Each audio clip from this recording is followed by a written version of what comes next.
வேலூர் பரப்புரையப்ப எப்பவும் போல இதுலயும் ஒண்ணுமே இல்லைன்னு சொன்னதுக்கு தான் அதுக்கப்புறம் கிட்னி சட்னிலாம் தூக்கிட்டு வந்தாங்க. அப்புறம் அண்ணனோட நேத்து பரப்புரையிலும் ஒன்றும் இல்லைன்னு சொல்லலான்னு தோணுது. எதுக்கு நம்மளுக்கு இந்த வம்பு?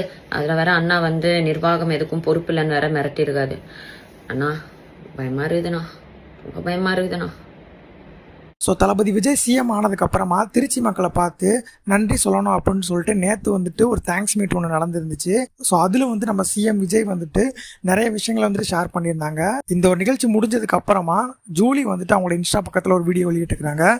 ஸோ வேலூர் பரப்புரையில் ஒன்றுமே இல்லை அப்படின்னு சொன்னதுக்கு கிட்னி திருட்டு வழக்கு என் மேலே போட்டுட்டாங்க. ஸோ திருச்சியிலேயே அதே மாதிரி ஒன்றும் இல்லைன்னு சொல்ல தோணுது. அப்படி சொன்னேன் அப்படின்னா மறுபடியும் ஏதாவது ஒரு பொய் கேஸ் என் மேலே போட்டுருவாங்க அப்படின்ற மாதிரி சொல்கிறாங்க. அது மட்டும் இல்லாமல் நிர்வாகம் பொறுப்பேற்காது அப்படின்ற மாதிரிலாம் சிஎம் விஜய் மிரட்டுறாரு. ஸோ எனக்கு ரொம்ப பயமாக இருக்குது அப்படின்னு சொல்லிட்டு நக்கலாக பேசுகிறாங்க.